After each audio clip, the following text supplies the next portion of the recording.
السلام علیکم الحمد للہ والصلاة والسلام علی رسول اللہ اما بعد وقال اللہ عز وجل وَإِن يَمْسَسْكَ اللَّهُ بِضُرٍّ فَلَا كَاشِفَ لَهُ إِلَّا هُوَ۔ معزز سامعین، معزز بھائیوں، ساتھیوں، جس بندے کا ایمان مضبوط ہے، جس بندے کا دین اسلام مضبوط ہے اور وہ دین اور اسلام کو جانتا ہے، پہچانتا ہے، اس کا علم رکھتا ہے، تو اس بندے کو کبھی بھی یہ نہیں کہنا چاہیے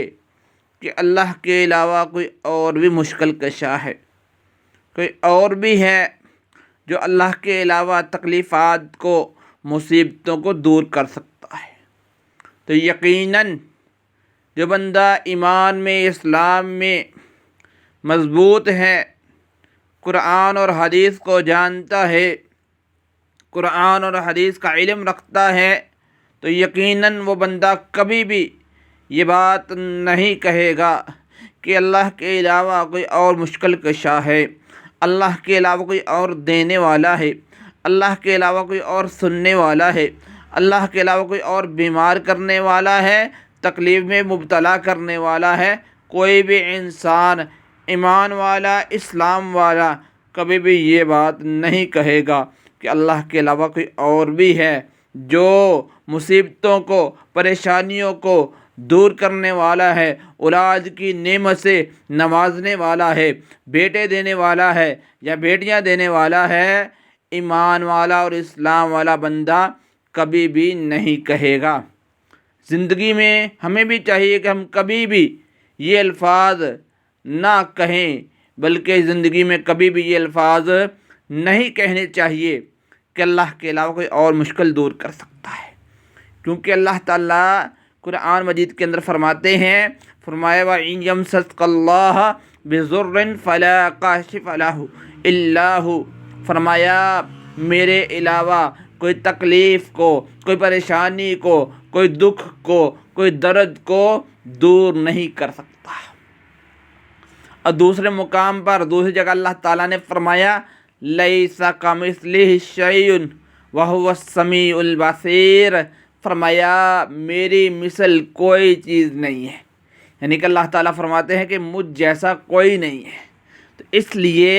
ایک مسلمان کو، ایک ایمان والے کو، ایک اسلام والے کو، ایک قرآن والے کو، ایک حدیث والے کو کبھی بھی یہ نہیں کہنا چاہیے کہ رب کا کوئی ہمسر ہے، رب کا کوئی اور شریک ہے، رب کے ساتھ رب کو کسی اور کی بھی ضرورت ہے، رب کو بھی کسی اور کی مدد کی ضرورت ہے۔ نہیں نہیں میرے محترم بھائیوں، رب العالمین کو کسی اور کی ضرورت نہیں ہے، کسی اور کے ساتھ کی ضرورت نہیں ہے، کیونکہ رب تعالیٰ فرماتا ہے وَإِن يَمْسَسْكَ اللَّهُ بِضُرٍّ فَلَا كَاشِفَ لَهُ إِلَّا هُوَ۔ فرمایا تکلیفیں میں دیتا ہوں، دور میں کرتا ہوں، بیٹیاں میں دیتا ہوں، بیٹے میں دیتا ہوں، نعمتیں عطا میں کرتا ہوں، اور تکلیف کے اندر بھی میں ہی مبتلا کرتا ہوں، اور تکلیف سے نکالتا بھی میں خود ہی ہوں، کیونکہ اللہ تعالیٰ فرماتے ہیں لَيْسَ كَمِثْلِهِ شَيْءٌ، کہ مجھ جیسا ہے ہی کوئی نہیں، جیسے میں کر سکتا ہوں ویسے کوئی نہیں کر سکتا۔ اور جو کرتا ہے اس کو اپنے ایمان کی، اسلام کی فکر کرنی چاہیے، ایمان اور اسلام کو، قرآن اور حدیث کو جاننا چاہیے، پہچاننا چاہیے، تاکہ انسان کا ایمان مضبوط ہو جائے اور وہ اپنے رب کو پہچان لے۔ تو اس لیے میرے محترم بھائیوں، میرے ساتھیوں، ہمیں زندگی میں کبھی بھی یہ الفاظ نہیں کہنے کہ رب کے علاوہ کوئی اور بھی ہے، رب کے علاوہ کوئی اور بھی سننے والا ہے، کوئی اور بھی جاننے والا ہے۔ نہیں نہیں میرے محترم بھائیوں، رب تعالیٰ ہی جاننے والا ہے، رب تعالیٰ ہی سننے والا ہے، سینے کے اندر چھپی باتوں کو بھی رب ہی جانتا ہے، اور ان کا حل بھی رب ہی جانتا ہے، اور کوئی نہیں جانتا۔ یہی قرآن کا فیصلہ ہے، یہی کلام کا فیصلہ ہے، اور یہی رب کا فیصلہ ہے، اور یہی رب کے کلام کا اور نبی محمد مصطفیٰ صلی اللہ علیہ وسلم کی حدیث کا بھی فیصلہ ہے کہ رب ہی جانتا ہے، رب کے علاوہ کوئی کچھ نہیں جانتا، کوئی کسی قسم کا علم نہیں رکھتا، رب کے پاس ہی سارے علم ہیں، رب ہی سب کچھ جانتا ہے، رب کے علاوہ کوئی کچھ نہیں جانتا۔ تو ہمیں زندگی کے اندر کبھی بھی یہ الفاظ نہیں کہنے کہ رب کے علاوہ کوئی اور بھی ہے جو جانتا ہے۔ آئے میرے محترم بھائی، قرآن اور حدیث کو سمجھیں اور اپنے عقیدوں کو، نظریوں کو، نظریات کو صحیح کریں، درست کریں، تاکہ کل قیامت والے دن ہماری بخشش ہو سکے، ہماری نجات ہو سکے۔ کیونکہ جس بندے کا یہ نظریہ ہوا، یہ سوچ ہوئی کہ رب کے علاوہ کوئی اور نہ جانتا ہے نہ پہچانتا ہے، اگر بندے کا یہ ذہن ہوا، یہ سوچ ہوئی، وہ جتنا بھی گناہ گار مردی کیوں نہ ہو، وہ جنت میں لازمی جائے گا۔ اور جس کا یہ ذہن، یہ سوچ ہوئی کہ رب کے علاوہ کوئی اور بھی جاننے والی ہستی ہے، کوئی اور بھی پہچاننے والی ہستی ہے، اور میرے عزیز بھائیوں، وہ جتنا مرضی بعمل کیوں نہ ہو،